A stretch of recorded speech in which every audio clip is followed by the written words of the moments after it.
আলাইকুম। বিগত বছরের চাকরি পরীক্ষায় আসা বাস্তব সংখ্যার প্রশ্ন সমাধানে আপনাদের স্বাগতম।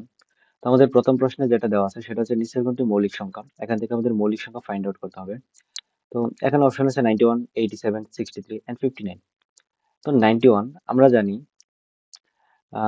91 কে আমরা 7 দ্বারা ভাগ করতে পারি। কিভাবে? 7 2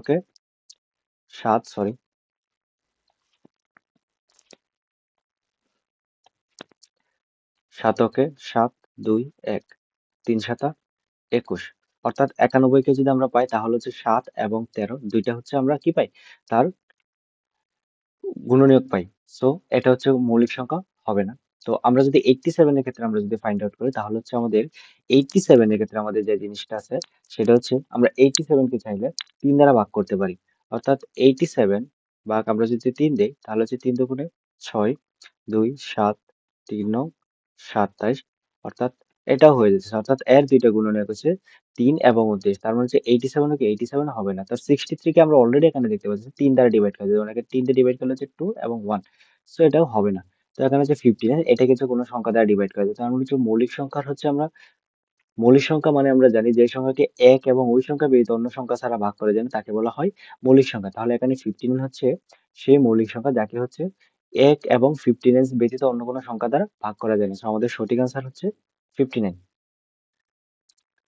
তো আমাদের 2 নম্বর প্রশ্ন আছে নিচের কোন সংখ্যা দুটি মৌলিক সংখ্যার যোগফল হতে পারে না।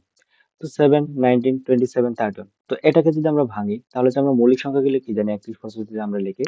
তাহলে হচ্ছে আমরা জানতে চাচ্ছি 2, 3, 5, 7, তারপর হচ্ছে 11, 13, 17, 19, তারপর আছে কত 23, 29, তারপর আছে হচ্ছে আমাদের 31।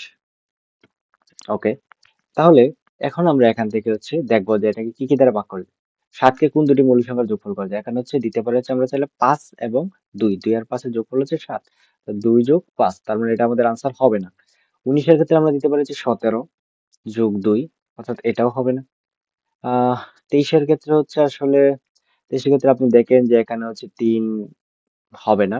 আচ্ছা, আগে হচ্ছে আমরা 31টা দেখি। 31 কে আবার যদি হচ্ছে আমরা চাই তাহলে হচ্ছে 31 এর ক্ষেত্রে আমরা যে জিনিসটা করতে পারি সেটা হচ্ছে 29 এবং 2 যোগ করে দিলেই হয়।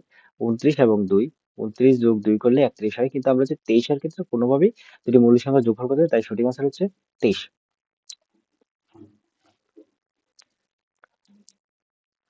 আমাদের সরি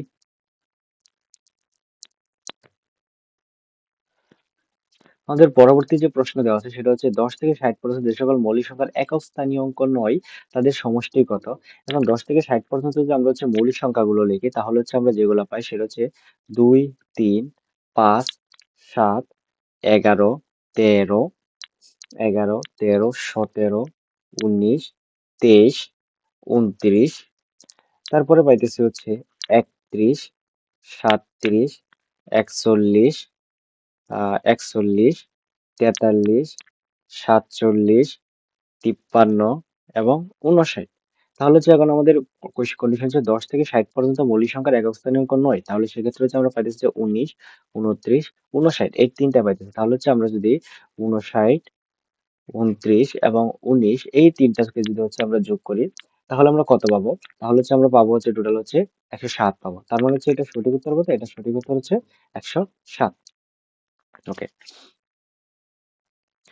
আমাদের পরবর্তী প্রশ্নে বলা আছে 5 থেকে 10 পর্যন্ত মৌলিক সংখ্যাগুলোর গুণফল কত হবে। তো এখানে হচ্ছে 5 থেকে 10 পর্যন্ত আমাদের যে মৌলিক সংখ্যাগুলো আছে একটা হচ্ছে 5 এবং 7। এখন এই দুইটাকে যদি আমরা গুণ করে দিই তাহলে পাইতেছি যে 5 7 35। তার মানে এটার উত্তর হবে আমাদের কত? 35। ওকে, আমরা পরবর্তী প্রশ্নে যাই। আমাদের পরবর্তী প্রশ্নে চাওয়া হয়েছে নিচের কোন ক্রম দুটি সহমৌলিক। এখন সহমৌলিকের ক্ষেত্রে আমরা যে জিনিসটা জানি সেটা হচ্ছে যদি দুইটা সংখ্যার ক্ষেত্রে তাদের আপনি বলতে পারেন যে গসাগু যদি অনলি ওয়ান হয় বা এক হয় তাহলে তারা দুই সংখ্যা দুটি হচ্ছে পরস্পর সহমৌলিক।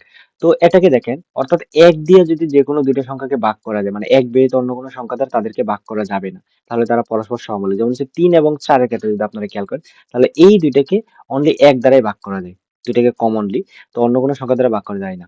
তো এক্ষেত্রে হচ্ছে দেখেন 4 এবং 16 একে কিন্তু 2 দ্বারাও ভাগ করা যায়, তার মানে এরা কি সহমৌলিক নয়। 6 এবং 9 এদেরকে 3 দ্বারাও ভাগ করা যায়, তাই এরা নয়। তারপর হচ্ছে 9 এবং 12 এদেরকে 3 দ্বারাও ভাগ করা যায়, 3 তিরিকে 9, 3 চারে 12, তার মানে হচ্ছে এদের অ্যাটলিস্ট দুইটার বেশি বা দুইটা উৎপাদক আছে। কিন্তু হচ্ছে 17, সরি এটা নয়।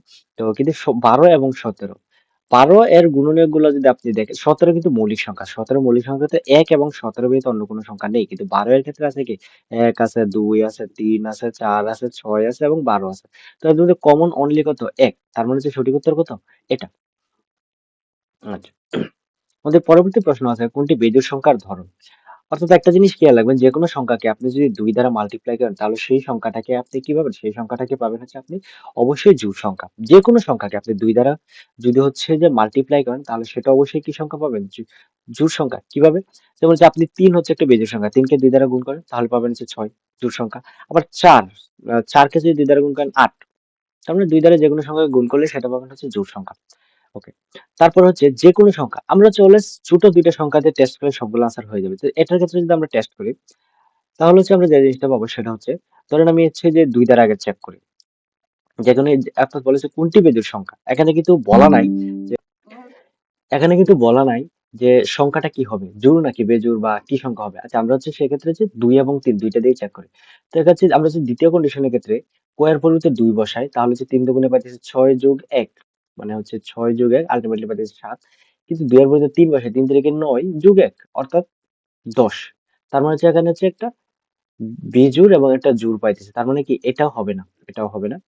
তো এখন সংখ্যা ক, অনলি যদি ক সংখ্যাটা থাকে তাহলে যে সংখ্যা তো যে কোনো কিছু হতে পারে, এখানে তো বলে দেয় না, তাহলে 2 হতে পারে, 3 হতে পারে, 4 জোড় বেজোড় যে কোনোটা হবে, তার ডিউ হবে না। কিন্তু আমরা বলছিলাম কি যে কোনো সংখ্যাকে 2 দ্বারা মাল্টিপ্লাই করলে সেটা হবে জোড় সংখ্যা, এবং জোড় সংখ্যার সাথে যদি আপনি 1 যোগ করে দেন বা বিয়োগ করে দেন তাহলে সেটাই হবে বেজোড় সংখ্যা। অর্থাৎ আলটিমেট আনসার হচ্ছে 3 নাম্বার। কেননা 2 দ্বারা যদি আপনি যে এই যে সংখ্যাগুলো 2 দ্বারা যোগ করছে এদের সাথে যদি আপনি 1 যোগ করে দেন তাহলে কত পাবেন, 7, সেটা একটা বেজোড় সংখ্যা। যদি আপনি 1 বিয়োগও করে দেন তারপরেও পাবেন এটা বেজোড় সংখ্যা। তারপরে যে জোড় সংখ্যা থেকে 1 যোগ অথবা বিয়োগ করলে সেটা আবার কি পাবেন, আপনি একটা বেজোড় সংখ্যা পাবেন। পরবর্তী প্রশ্নে বলা আছে 7, 7 নম্বর প্রশ্ন, যদি n একটি বেজোড় সংখ্যা হয় তবে নিচের কোনটি জোড় সংখ্যা হতে পারবে না। n একটা কি সংখ্যা, n একটা হচ্ছে জোড় সংখ্যা হয় তবে নিচের কোনটি জোড় সংখ্যা হতে পারবে না। তো জোড় সংখ্যার ক্ষেত্রে আমরা যে কন্ডিশন গুলো জানি সেটা হচ্ছে যে জোড় সংখ্যাকে যদি আপনি বর্গ করেন, জোড় সংখ্যার বর্গ আপনি যদি দেখেন সেটা হচ্ছে জোড় সংখ্যার বর্গ, বর্গ করলে সেটা কি পাবেন, সেটা হচ্ছে জোড় সংখ্যা পাবেন কিনা, সেটা হচ্ছে জোড়। যদি জোড় সংখ্যার বর্গ করেন তাহলে অবশ্যই সেটা জোড় সংখ্যা পাবেন। যেমন 2 দুগুণে 4, 4 চারে 16, 8 আটা 64, 10 দুশে 100, 12 বারো 144, অর্থাৎ জোড় সংখ্যার বর্গ কিন্তু জোড় সংখ্যা, তাহলে হচ্ছে কি 1 নাম্বার অপশন হবে না। তো জোড় সংখ্যাকে হচ্ছে 2 দ্বারা মাল্টিপ্লাই করে 2 দ্বারা যোগ করলে কি হয়, সেটাও জোড় সংখ্যা হয়। কেন? যেমন হচ্ছে 2 এর সাথে যদি 2 মাল্টিপ্লাই করে সাথে 2 যোগ করেন, 2 দুগুণে 4 আর 2 6 হবে, 4 2 4 4 6 হবে, তার মানে এটাও জোড় সংখ্যা হবে। তার মানে হচ্ছে এটাও হবে না। তারপর হচ্ছে আমাদের যদি হচ্ছে যে 3 নম্বর বি নম্বর অপশনটা দেখেন তাহলে হচ্ছে n মাইনাস ওয়ান, অর্থাৎ জোড় সংখ্যা আপনি 2 নিয়ে নেন বা 4 নিয়ে নেন, 4 মাইনাস ওয়ান মানে কত, 3 ইন্টু 3 প্লাস 3, আলটিমেটলি কত, 3 তিরিকে 9 আর 3 কত হচ্ছে, তার মানে হচ্ছে হইতেছে কত, 12। তার মানে কি এটাও হবে না। বা এটা আপনি যে কোনো অপশন টেস্ট করতে পারেন, বাট যে কোনো একটা জোড় সংখ্যাকে যদি 2 দ্বারা গুণ করেন তাহলে সেটা কি হবে, জোড় সংখ্যা। এবং তার সাথে যদি একটা এক বা যে কোনো বেজোড় সংখ্যা যোগ অথবা বিয়োগ করেন সেটা কি হয়ে যাবে, এটা কিন্তু বেজোড় সংখ্যা হয়ে যাবে। তার মানে এটা হচ্ছে আনসার এটা। বিশেষ নাহলে অপশন চেক করুন।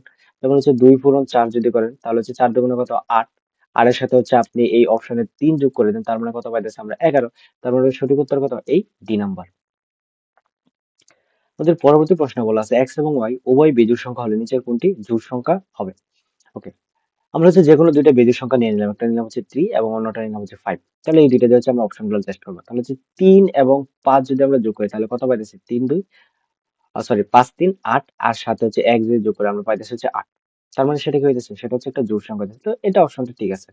আচ্ছা, এখন আমরা যদি হচ্ছে 3 এবং 5 দিছিলাম কিন্তু আমরা যে কোনো দুইটা বেজোড় সংখ্যার ক্ষেত্রে, তাহলে হচ্ছে 3 এবং 5 যদি আমরা গুণ করি তাহলে কত পাই, 3 5 15, 15 পাই যায়। সাথে হচ্ছে এই 2 যদি হচ্ছে আমরা যোগ করে দিই একটু তাহলে কত পাইতেছি আমরা, 17। তার মানে এটা বেজোড় সংখ্যা পাইতেছি, জোড় নয়, তার মানে এটা হবে না।